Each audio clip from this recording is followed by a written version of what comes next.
Vincenzo'S Go Crypto Investing this August the 20th, 2025, cryptocurrency and blockchain technology video update. Sorry for the late video today. My vehicle was in a minor fender bender as I was stopped at a red light. And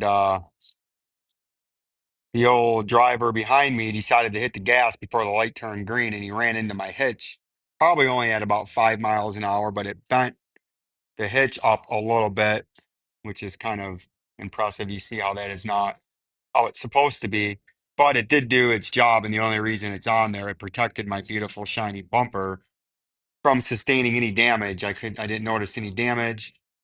So I let the gentleman go, even though he offered to pay, which I'm sure he didn't have the money in for my hitch.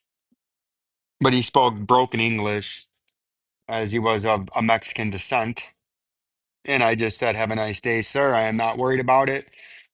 I never tow with it anyways. And your front bumper of your minivan has a hole in it now." And he was like, "Thank you, sir." So one man's truck saved by a trailer hitch, another man's day made better by the cops not being called. All in all, a win-win situation. So if we get on without my life to the Bitcoin price, we had a big reversal today with the price of the Bitcoin, right? Where we bounced off of just about a regional double bottom, where you can see we were just below the 50-day moving average and just above the 100-day. And we were sitting just above and made, actually, if it doesn't come back down, a higher high after the new record high from the last consolidation, after the previous all-time high back there at 120. Then we came down to about 112. Then we shot up to about, what does that say there? 124,000, and then we just came down to 112, right? So we made technically a lower low, bouncing just above the 100-day moving average. Now, I'm not convinced yet that this isn't just another one of these consolidations right here, like you've seen multiple times. And then your next move is actually down to the uptrending pattern support of the past 3 years and the 100-day moving average. I still think that's in play. And I still think that's very, very plausible that we must come back down there to hit and then see if we have another reactionary bounce like we did right there with the wick back in mid-June. But I still think that that's plausible. But right now, what might happen is this consolidation as the next 2 or 3 days go on, we consolidate back up to 117,000, then come back down to it. So we're going to pay attention to this right now to see if we do come down to that 100-day moving average. You can see it's flattening out. And by the time the price actually does come over there, it'll be sitting right on top of that moving average. The 50-day moving average is actually descending a little bit. And the 50-day moving average, I mean, is descending slightly right there, but we're uptrending on that 110,000. So that's what we're going to watch to see exactly what happens. Do we bounce right now and try to go back to 124, or are we going to come down to the 110,000 in the pattern support and then have to see exactly what happens? So it's going to be very interesting. If we take a look at the Ethereum price, look at this in the daily time frame. I wish I would have seen that earlier. We did double wick on this, and then we did what we thought we would do. We double wicked on here, and then we shot up 7%. So now the question is, are we just going to go now straight to the 48.33, or are we going to back test for a full candle body on the 4,000? But it did bounce where it needed to. Now you're going to see if you can take out in the short term the regional high right here and make a run at the 48.33, which is what we were looking at, what we've been talking about since about 5 days ago. And that's actually trying to play out right now. Then you have the 50-day moving average vastly and quickly moving to the upside. The 100-day moving average, the same thing, moving to the upside. Everything looks very bullish in the Ethereum price. And that's what you're looking at right now. Now, in the short term, in the next 24 to 48 hours, we're going to see if this can continue up. And since this is all happening within last night and today, you can see there's the bounce last night at the end of the day, and then today at the beginning of the candle. So now what might happen here is at the very least you come down for another retest, because what we need to see is this actually going to just start shooting straight up, or is this another one of these hook consolidations? See that? And then it's going to come back down to the 4,071, right? So usually it has to back test it on a second hit, and then that confirms it. So this is going to be very interesting over the next 24 to 48 hours in Ethereum. That 4,071 is the major support, and the 4,833 old all-time high is the major upper resistance. If we look at the XLM price, same thing. We had the nice wick off the 50 to just below the 50-day moving average in the daily time frame. Now we're coming up into the 100-day moving at 200-day in the 4-hour time frame, but we're well below the 43 cents coming off a big rejection. And that's what we want to see now. Can we stay above in the daily, which would be a higher low, stay above in the daily, the 50 that's running parallel.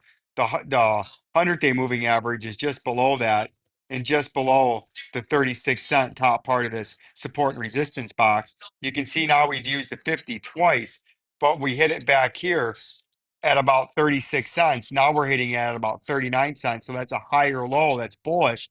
Now what we have to see is the bounce going to bring you all the way up into the retest of the 43 cents? Or is this going to turn around very quickly and actually come down to the 36 cents? So in the short term, with XLM, you have the 43 cents is your major upper resistance. An uptrending 50 is helping squeeze it in between a less of a volatility room locally and short term wise. Between the 39 and the 43 cents. If you slip the 50 for any reason, which is now starting to run parallel to the price, you would come down to the 100-day moving average, which now just so happens to be sitting in the daily on the 36 cents.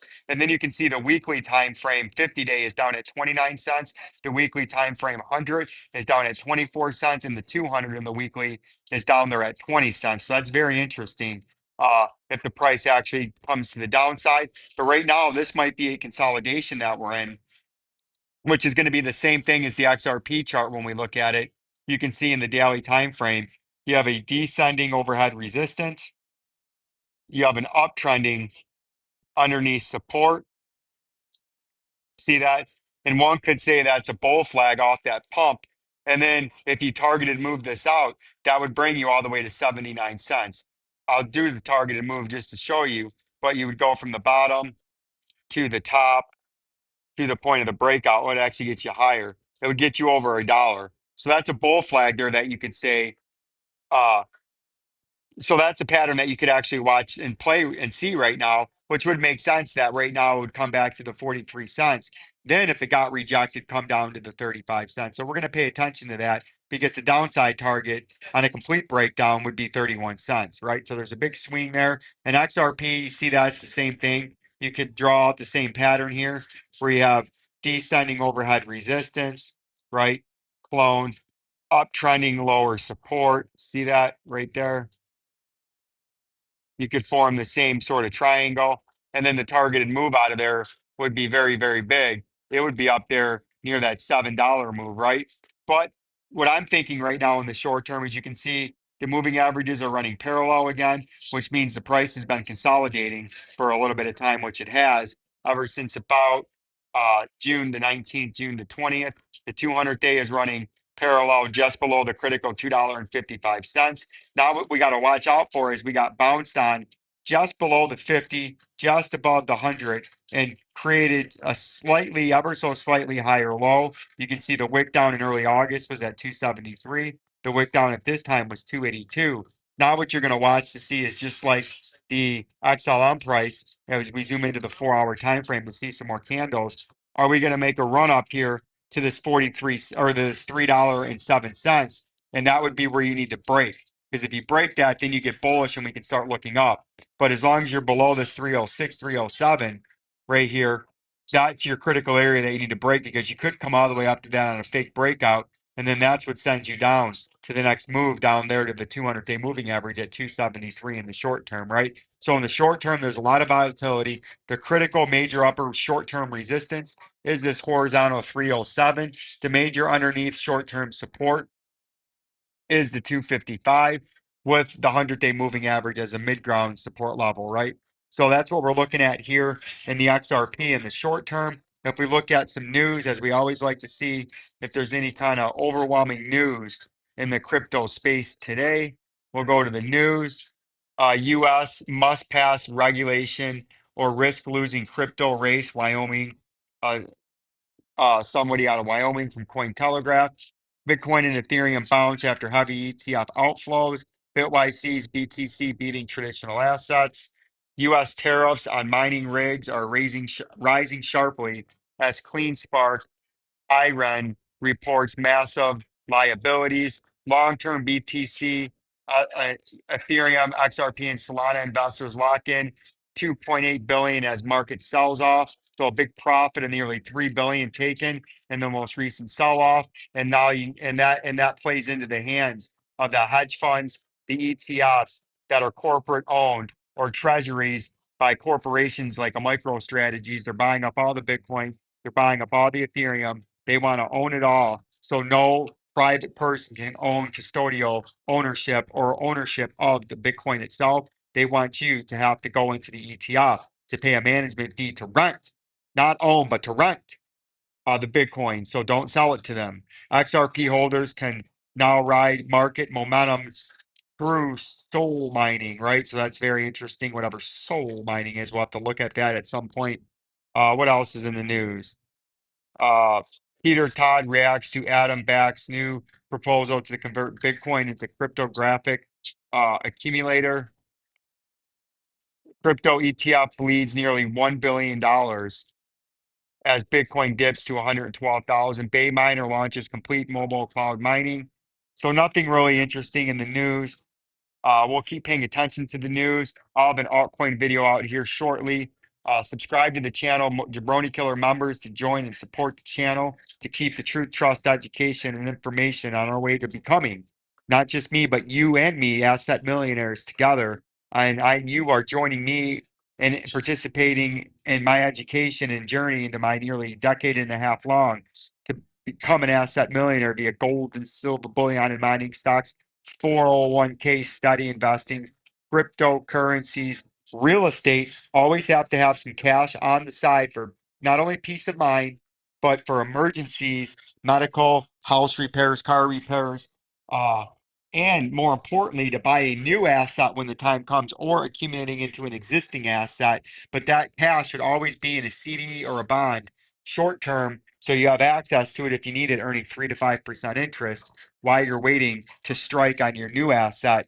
And it's as cheap as $3.99 a month to help support our mission in this channel to stay free as it's always been and will continue to be to you, the audience, with true trust and education and information. And showing you what I do as I'm not a financial advisor and my beliefs and philosophy on buying appreciating assets in a depreciating and a devaluing and a lowering of the US dollar via inflation and money printing. And that's how we have been investing, and that's the education that we use here. Peace and love, the Rex Eyebrow, Jay.